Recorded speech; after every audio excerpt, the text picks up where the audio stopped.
நன்மையும் தீமையும் நாடி நலம் புரிந்த தன்மையான் ஆளப்படும். பத்திரிகை ஊடக நண்பர்களுக்கு நண்பகல் வணக்கம். வையத்துள் வாழ்வாங்கு வாழ்பவன் வானுரையும் தெய்வத்துள் வைக்கப்படும்.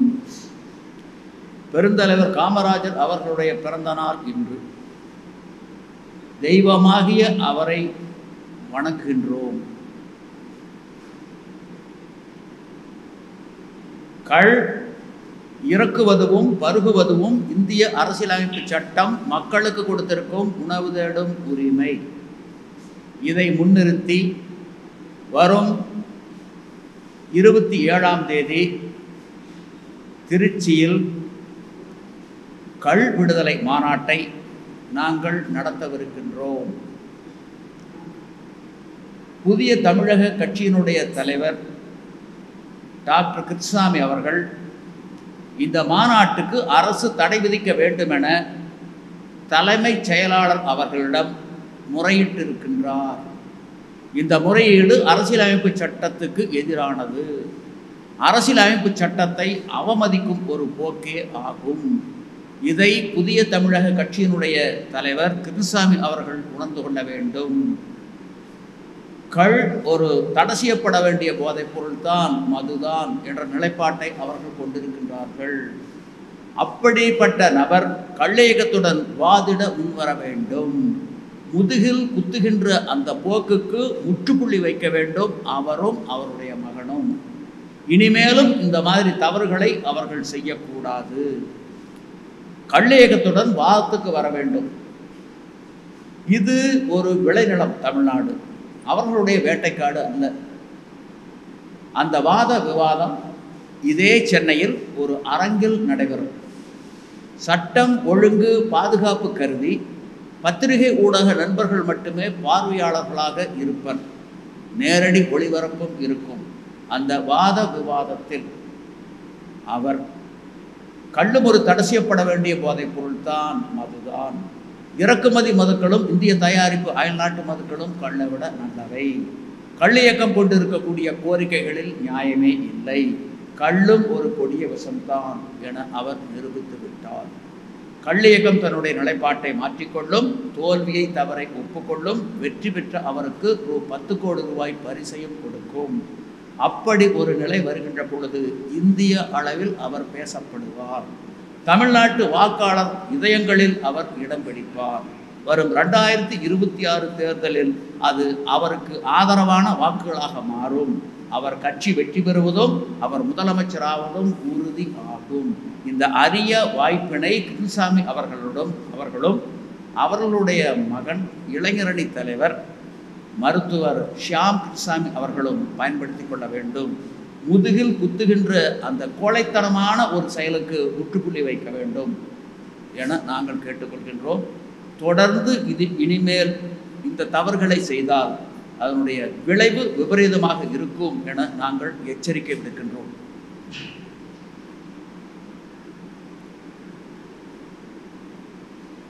உங்களுடன் முதல்வர் மு.க. ஸ்டாலின் என தமிழ்நாடு முதலமைச்சர் அவர்கள் பயணத்தை தொடங்கி இருக்கின்றார்கள். ஓரணியில் தமிழ்நாடு என்றும் குரல் கொடுத்து கொண்டிருக்கின்றார்கள். இது ஒரு பக்கம். இன்னொரு பக்கம் மக்களை காப்போம், தமிழகத்தை மீட்போம் என எதிர்க்கட்சி தலைவர் புறப்பட்டு விட்டார். அவரும் சுற்றுப்பயணத்தை மேற்கொண்டு வருகின்றார். இந்த இருவரும் எதற்காக சுற்றுப்பயணத்தை மேற்கொண்டிருக்கின்றார்கள்? மக்களினுடைய நலனை முன்னிறுத்தி அல்ல. முதல்வர் மு.க. ஸ்டாலின் அவர்கள் ஆட்சியை தக்க வைத்துக் கொள்ள வேண்டும். எடப்பாடி பழனிசாமி அவர்கள் மீண்டும் ஆட்சியை பிடிக்க வேண்டும், முதலமைச்சர் ஆக வேண்டும். இந்த இலக்கை நோக்கித்தான் இவர்கள் பயணிக்கின்றார்கள். மக்களுடைய நலன் இவர்களுக்கு முக்கியமாக படவில்லை. விஜய் அவர்கள் சென்னையில் 2 நாட்களுக்கு முன்பு ஒரு பெரிய கூட்டத்தை திரட்டினார். அதில் அந்த லாக்அப் மரணம் பற்றி கண்டன குரல் எழுப்பினார். அது வரவேற்கத்தக்கதுதான். அதே நேரத்தில் இவர்களெல்லாம் இடதுசாரி வலதுசாரி தேசிய கட்சி மாநில கட்சி முதல்வர் எதிர்க்கட்சி தலைவர் எல்லாம் காவிரியை பற்றி கண்டுகொள்ளவே இல்லை. கடந்த ஆண்டு 3 முறை மேட்டூர் அணை முழு கொள்ளளவை எட்டியது. இருந்தாலும் குறுவை சாகுபடி சாத்தியம் இல்லை. இதற்கு என்ன காரணம்? விவாதித்தார்களா சட்டப்பேரவையில்? இல்லை 39 நாடாளுமன்ற உறுப்பினர்கள் யாராவது பாராளுமன்றத்தில் குரல் கொடுத்தார்களா? இல்லையே. சரி, மேட்டூர் சரபங்கா இணைப்பு திட்டத்தையும் காவிரி குண்டாறு வைகை இணைப்பு திட்டத்தையும் நிறைவேற்றி இருந்தால் இந்த தண்ணீர் கடலுக்கு சென்றிருக்குமா? கடந்த ஆண்டில், நடப்பு ஆண்டில் 2 முறை மேட்டூர் அணை முழு கொள்ளளவை எட்டி இன்றும் கடலுக்கு உபரிநீர் சென்று கொண்டிருக்கின்றது. அதே நேரத்தில் காவிரியின் கடைக்கோடி பகுதிகளுக்கு நீர் சென்று சேரவில்லை. இதற்கு என்ன காரணம்? விளைநிலம் வானம் பார்த்த பூமியாக இருக்கின்றது. வீணாக தண்ணீர் கடலிலே வடித்து கொண்டிருக்கின்றது. இதை பற்றி யாருக்கும் அக்கறை இல்லை. யார் அந்த சார்? முன்னிறுத்துகின்றார்கள். அதே மாதிரி லாக்அப் மரணங்களை முன்னிறுத்துகின்றார்கள். அது அவசியம் இல்லை என நான் சொல்லவில்லை. அதை விட முக்கியமானது காவிரி நீரை பெற்றுத் தருவது, இந்த தீர்ப்பை நடைமுறைப்படுத்துவது. அதை பற்றி யாரும் வாய் திறக்கவில்லை. காரணம் என்ன? காவிரி தீர்ப்பு பற்றிய புரிதல் கட்சி தலைவர்களுக்கு இல்லவே இல்லை. இந்த போக்கை நாங்கள் வன்மையாக கண்டிக்கின்றோம். அடுத்து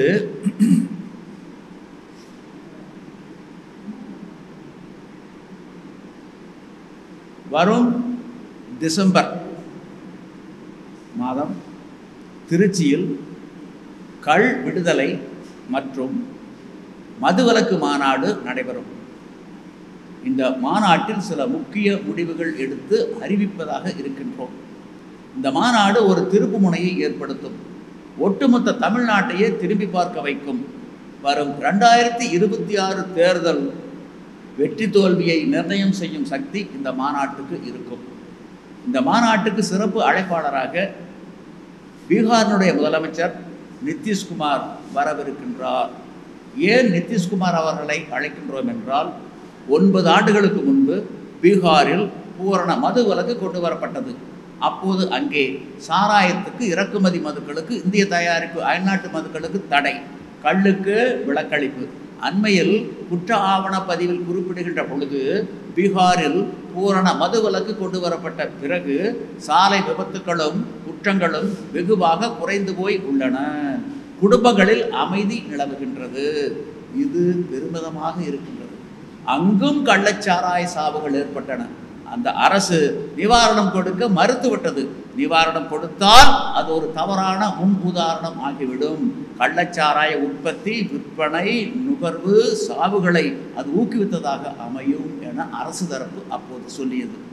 தமிழ்நாட்டிலும் கள்ளச்சாராய சாவுகள் ஏற்பட்டன. தமிழ்நாடு அரசு விரைந்து ஓடிப்போய் சாவு ஒன்றுக்கு 10 லட்சம் ரூபாயை வாரி வாரி வாரி வாரி வள்ளல் போல் வழங்கியிருக்கின்றது. அங்கே பீகாரில் அந்த அரசு மதுவிலக்கை நோக்கி இருக்கின்றது. தமிழ்நாடு அரசு மதுவை நோக்கி இருக்கின்றது. இது தமிழ்நாட்டுக்கு வந்திருக்கக்கூடிய ஒரு தலை குனிவே ஆகும். இது போக்கப்பட வேண்டும்.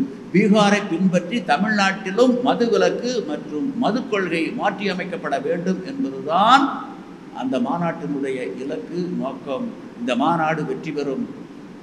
எப்படி ஜல்லிக்கட்டு போராட்டத்தில் இளைஞர்களும் இயற்கை ஆர்வலர்களும் ஈடுபட்டு அந்த வீர விளையாட்டை மீட்டு தந்தார்களோ, அதை போல வரும் அந்த மாநாட்டு மூலம் இளைஞர்களும் இயற்கை ஆர்வலர்களும் கள்ளுக்கு வைத்திருக்கக்கூடிய தடையை நீக்குவதற்கு உண்டான வழிவகைகளை ஏற்படுத்தி கொடுப்பார்கள் என்ற நம்பிக்கை 100க்கு 100 எங்களுக்கு இருக்கின்றது. இந்த மாநாடு ஒரு திருப்பு முனையை ஏற்படுத்தும். தமிழ்நாடு அரசியலில் ஒரு திருப்பு முனையை ஏற்படுத்தி கொடுக்கும். இன்னைக்கு ஆடு மாடுகளுக்கு ஒரு மாநாட்டை சீமான் நடத்தினார் மதுரையில். அதை பலரும் பல விதமாக விமர்சனம் செய்கின்றார்கள். அந்த விமர்சனத்தை நாங்கள் ஏற்றுக்கொள்ளவில்லை. பாரி வள்ளல் உங்களுக்கு தெரியும். பாரி வள்ளல் முல்லைக்கு தேர கொடுத்தாரு. அது முட்டாள்தனமானதா? நடுங்கிக் கொண்டு இருக்கக்கூடிய மயிலுக்கு பேகன் தன்னுடைய போர்வை போத்தி விட்டார். அது மூடத்தனமான செயலா? அவைகளெல்லாம் மூடத்தனமான செயல் என்றால் சீமான் அவர்கள் செய்ததும் ஒரு மூடத்தனமான செயல்தான். ஈவு இரக்கம் கண்ணோட்டத்தோடு இந்த மாநாட்டை நடத்தப்பட்டு இருக்கின்றது. இந்த மாநாடு இதை விமர்சிப்பது என்பது அந்த உழவு தொழிலையும் ஆடு மாட்டையும் இழிவுபடுத்துகின்ற ஒரு செயல். பொங்கல் திருவிழா மாட்டுக்கு தான் முன்னுரிமை கொடுப்போம். இன்றைக்கி கால்நடைகளுடைய எண்ணிக்கை வெகுவாக குறைஞ்சிருச்சு. அதனுடைய விளைவு இன்றைக்கி விஞ்ஞான கண்டுபிடிப்புகள் வந்ததனுடைய வெளிப்பாடு டிராக்டர் போன்ற கருவிகளுக்கு தான் முன்னுரிமை கொடுத்துட்டு இருக்கிறோம். ஆக இது ஒரு அழிவு பாதை. ஆக காக்கை குருவி எங்கள் ஜாதி, நீர் கடலும் மலையும் எங்கள் கூட்டம், நோக்கும் திசையெல்லாம் நாமின்றி வேறில்லை, நோக்க நோக்க களியாட்டம் என பாரதியார் பதிவு செய்கின்றார். மேலும் வண்டி இழுக்கும் நல்ல குதிரை, நெல்லு வயலை உழுது வரும் மாடு, அண்டி பிழைக்கும் நம்மை ஆடு, இவை ஆதரிக்க வேணும்படி பாப்பா. அதனுடைய வெளிப்பாடு தான் இந்த மாநாடு. ஈவு இரக்கம் கண்ணோட்டத்தை முன்னிறுத்தி நடத்தப்பட்ட ஒரு மாநாடு. பகுத்துண்டு பல்லுயிர் ஓம்புதல் நூலோர் தொகுத்தவற்றுள் எல்லாம் தலை. இந்த உலகம் என்பது மனிதர்களாகிய நமக்கு மட்டும் சொந்தம் அல்ல, 20 லட்சம் உயிரினங்களுக்கும் பொதுவானது. ஆகவேதான் நம்முடைய முன்னோர்கள் எல்லாம் யாதும் ஊரே யாவரும் கேளிர் என்று பரந்த நோக்கில் இருந்து வந்தார்கள். ஆகவே பரந்த நோக்கு இல்லாமல் மனிதர்களாகிய நமக்கு ஆறறிவு இருக்கின்ற காரணத்தால் நாம் பேராசை பிடித்து நிற்கின்றோம். உலகம் பிறந்ததும் எனக்காக, ஓடும் நதிகளும் எனக்காக என சொல்லி இதர உயிரினங்களை எல்லாம் கண்மூடித்தனமாக வேட்டையாடுகின்றோம். அதனுடைய வெளிப்பாடு தான் இன்றைக்கு பூமி பந்து சூடாகி அழிவினுடைய விளிம்பில் இந்த உலகம் நிறுத்தப்பட்டிருக்கின்றது. இதனுடைய வெளிப்பாடு தான் இந்த ஆடு மாடு மாநாடு. இதை உணராமல் பலர் விமர்சனம் செய்திருக்கின்றார்கள். இதை நாங்கள் வன்மையாக கண்டிக்கின்றோம். மேலும் இந்த மாநாடு மக்கள் மத்தியில், குறிப்பாக விவசாயிகள் மத்தியில், இயற்கை ஆர்வலர்கள் மத்தியில் நல்ல வரவேற்பை பெற்றுத்தந்திருக்கின்றது. அடுத்து இன்னைக்கு விவசாயிகளுக்கு பலதரப்பட்ட பிரச்சனைகள் இருக்கு. அந்த பிரச்சனைகளுக்கு என்ன தீர்வு? ஒரே தீர்வு, நிரந்தர தீர்வு. சம்பள கமிஷன் பரிந்துரையை நடைமுறைப்படுத்துகிற மாதிரி விவசாய கமிஷன் பரிந்துரையை ஏற்று செயல்படுத்துவது மட்டுமே. இலவசம், மானியம், சலுகை, கடன் தள்ளுபடி, காப்பீடு, நிவாரணம், வருமான வரி விலக்களிப்பு போன்றவைகளெல்லாம் இவர்களுடைய தன்மானத்துக்கும் சுயமரியாதைக்கும் அரசாலும் அரசியல் கட்சிகளாலும் விடுக்கும் சவால்களே ஆகும். சம்பள கமிஷன் பரிந்துரை நடைமுறைப்படுத்தினீங்களே, ஏன் விவசாய கமிஷன் பரிந்துரை ஏற்று செயல்படுத்தலை? அண்மையில் அரசு பணியிடங்கள் ஒரு 4000 காலி பணியிடங்களுக்கு 14 லட்சம் பேர் தேர்வு எழுதினாங்க. ஆக ஒரு இடத்துக்கு 300 பேர் போட்டி போட்டாங்க. ஏன்? சம்பள கமிஷன் பரிந்துரைப்படி ஊதியம் இருக்குது. அதே மாதிரி ஏன் விவசாய கமிஷன் பரிந்துரை கடப்பல் போட்டிருக்கீங்க? இது அரசியலமைப்பு சட்டம் 14வது பிரிவுக்கு எதிரானது இல்லையா? 2004 விவசாயிகளுடைய தற்கொலை உச்சத்துக்கு போச்சு. அப்போ பிரதமர் மன்மோகன் சிங் 3 லட்சம் பேர் குடும்பமாக தற்கொலைக்கு தள்ளப்பட்டாங்க. எம்.எஸ். சுவாமிநாதன் தலைமையில் ஒரு கமிட்டி போட்டாங்க. அடுத்த ஆண்டு அறிக்கையை சமர்ப்பித்தாங்க. அந்த அரசு, அப்போதைய காங்கிரஸ் அரசு கிடப்பில் போட்டாங்க. 2014 தேர்தல் வந்தது. அப்போ மோடி அவர்கள் உத்தரப்பிரதேசத்தில் நடந்த ஒரு பிரச்சார பொதுக்கூட்டத்தில், நாங்கள் ஆட்சிக்கு வந்தால் விவசாய கமிஷன் பரிந்துரையை ஏற்று செயல்படுத்துவோம்னாரு. இப்போது 3வது முறையாக பிரதமராக இருக்காரு. கண்டுகொள்ளவே இல்லை. ஆக விவசாயிகளுடைய பிரச்சனைக்கு ஒரே தீர்வு விவசாய கமிஷன் பரிந்துரையை ஏற்று செயல்படுத்துவது மட்டுமே. விலை நிர்ணயம் என்பது பட்டறிவு அடிப்படையிலான விலை நிர்ணயம் இருக்க வேண்டும். இப்போது டெல்லியிலே கிருஷி பவன் இருக்கின்றது. அங்கே அந்த கிருஷி பவனில் இருக்கக்கூடிய அந்த commission for agriculture cost and price, CACP என்று சொல்லுவார்கள். அந்த தேசிய வேளாண் விளைபொருள் விலை நிர்ணய குழு, அதுதான் விலையை நிர்ணயம் செய்கின்றார்கள். நெல்லுக்கும் கோதுமைக்கும் கரும்பு போன்ற பயிர்களுக்கும் விலை நிர்ணயம் பண்ணுறாங்க. எப்படி நிர்ணயம் பண்ணுறாங்கன்னா, அங்கே இருக்கக்கூடிய போலி வேளாண் பொருளாதார நிபுணர்கள் பேப்பருங்கிற விளைநிலத்தில் பேனாங்கிற கலப்பை எடுத்து உழவோட்டி காட்டி விளைவிச்சு காட்டிடுறாங்க. அது போலித்தனமானது. பட்டறிவு அடிப்படையிலான விலை நிர்ணயம் வேண்டும். மத்திய அரசுக்கு பண்ணைகள் இருக்குது. மாநில அரசுகளுக்கு பல பண்ணைகள் இருக்குது. தமிழ்நாடு அரசுக்கு மட்டும் 49 பண்ணைகள் இருக்குது. அந்த 49 பண்ணைகளை அவங்க ஆராய்ச்சி அடிப்படையில் நடத்துவதாக சொல்லி அந்த சாகுபடி செலவை கணக்கிடுறதே கிடையாது. இருக்கிற பண்ணைகளில் 24 பண்ணைகளை நீங்கள் ஆராய்ச்சி அடிப்படையில் நடத்துங்க, அதுக்கு தணிக்கையே வேண்டாம். மீதி 25 பண்ணைகளை வணிக நோக்கில் நடத்துங்க. அரசு அதிகாரிகளை வச்சு முட்டுவிலை போட்டு நாங்கள் எப்படி விவசாயிகள் சாகுபடி பண்ணுறோமோ அந்த மாதிரி சாகுபடி பண்ணுங்கள். ஒரு குண்டால் நெல் சாகுபடி செய்கிறதுக்கு என்ன செலவாகுது? ஒரு குண்டால் பருத்தி எடுக்க என்ன செலவாகுது? ஒரு டன் கரும்பு அறுவடை செய்து ஆலைக்கு கொண்டு போகும் வரை ஆகும் செலவு என்ன? 1 லிட்டர் பால் கறக்கறக்கு என்ன செலவாகுது? இதையெல்லாம் நீங்கள் துல்லியமாக கணக்கிடுங்க. சரிபாதி லாபமாக வச்சு ஒவ்வொரு படத்துக்கு விலை நிர்ணயம் பண்ணிடுங்க. ஏன் முதுகில் குத்துறீங்க? முதுகில் குத்தக்கூடிய ஒரு போக்குக்கு முற்றுப்புள்ளி வைக்க வேண்டும். நாங்கள் முதலமைச்சர் பார்த்து கேட்குறோம், நீங்கள் எந்த அடிப்படையில் தமிழ்நாட்டினுடைய முதலமைச்சராக அமர்ந்திருக்கின்றீர்கள்? Under what authority you are holding such an office as a Chief Minister of Tamil Nadu? அரசியலமைப்பு சட்டப்படி சத்தியவாக்கு பிரமாணம் ரகசிய காப்பு எடுத்தானே கொண்டிருக்கீங்க. அந்த அரசியலமைப்பு சட்டத்தை மதித்து நடக்க வேண்டிய கடமை பொறுப்பு உங்களுக்கு உண்டா இல்லையா? இல்லை என்றால் உங்களை எப்படி நாங்கள் முதலமைச்சராக ஏற்றுக்கொள்வது? இதையெல்லவா ஒரு சட்டப்பேரவையில் ஒரு உறுப்பினர் கேட்டிருக்க வேண்டும். மாறாக கள்ளுக்கு அனுமதி கொடுக்க வேண்டும், கள்ளுக்கடைகளை திறக்க வேண்டும். ஆக அவருக்கு, அந்த சட்டப்பேரவை உறுப்பினருக்கு கள் பற்றிய புரிதல் இல்லை. சட்டப்பேரவையில் இருக்கக்கூடிய உறுப்பினர்களுக்கும் புரிதல் இல்லை. தடை விதிச்சாங்க. 1/1/87 கல்லுக்கு தடை விதிச்சாங்க.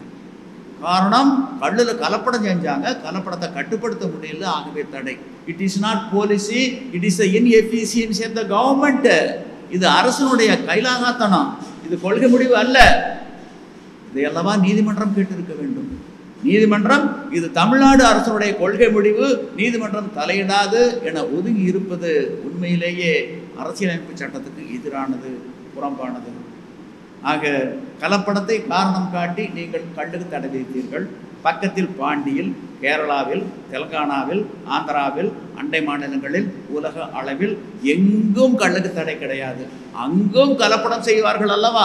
அந்த அரசுகளெல்லாம் கலப்படத்தை கட்டுப்படுத்துகின்ற பொழுது தமிழ்நாட்டில் மட்டும் கலப்படத்தை எங்களால் கட்டுப்படுத்த முடியவில்லை என்றால் தமிழ்நாடு அரசு ஆளுமை இல்லாத அரசா? ஆளுமை இல்லாமல் போனால் ஏன் ஆட்சி பொறுப்பில் இருக்க வேண்டும்? இறங்குங்கள்.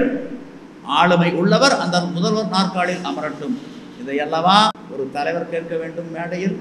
மாறாக அண்ணாமலை போன்றவர்கள் கூட எதை கேட்டாங்க?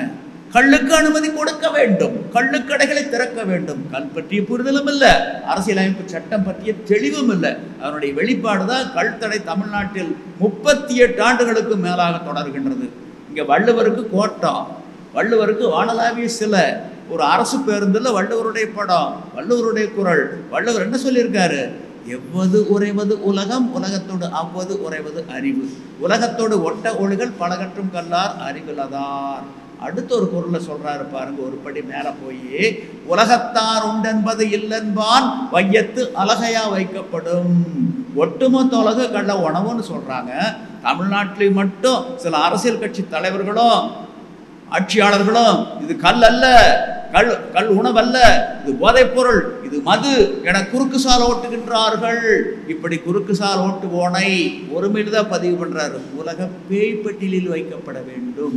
கல்லுக்கு எதிராக தன்னுடைய நிலைப்பாட்டை கொண்டிருப்பவர்கள் உலக பேய்ப்பட்டியலில் வைக்கப்பட வேண்டும். உங்களுக்கு ஒரு ஐயப்பாடு வந்திருக்கலாம், என்னடா அது திருக்குறள்ல கல்லுண்ணாமைன்னு சொல்லி வள்ளுவர் 10 குறட்பாக்கள் சொல்லியிருக்காரு, அதுக்கு என்ன பதில்? அதுக்கு பதில் சொல்றேன். கல் இனிதானதுன்னு வள்ளுவர் சொல்லியிருக்காரு.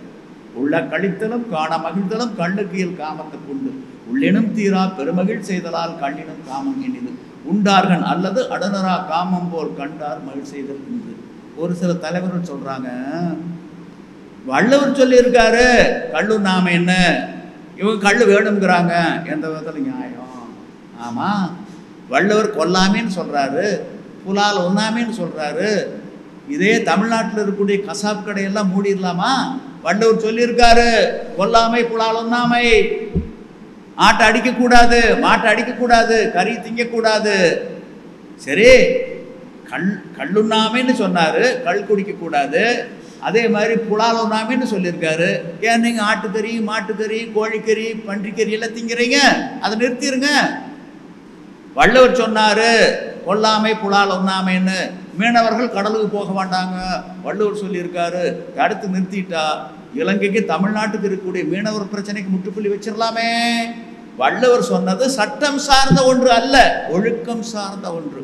இன்றைக்கும் சொல்லுகின்றோம், மு.க. ஸ்டாலின் அவர்கள் ஆட்சியை தக்க வைத்துக் கொள்ள வேண்டுமேயானால் தேர்தல் தேதியை தேர்தல் ஆணையம் அறிவிப்பதற்கு முன்பாக தமிழ்நாட்டில் பனை, தென்னை, ஈச்ச மரங்கள் இருந்தால் அவற்றிலிருந்து நீராகவோ கல்லாகவோ பதநீராகவோ இறக்கியும் குடித்தும் விற்றும் கொள்ளலாம். இவற்றை மதிப்பு கூட்டப்பட்ட பண்டங்களாக உள்நாட்டிலும் உலக அளவிலும் சந்தைப்படுத்தியும் கொள்ளலாம். அரசனுடைய தலையீடு குறுக்கீடு இருக்காது.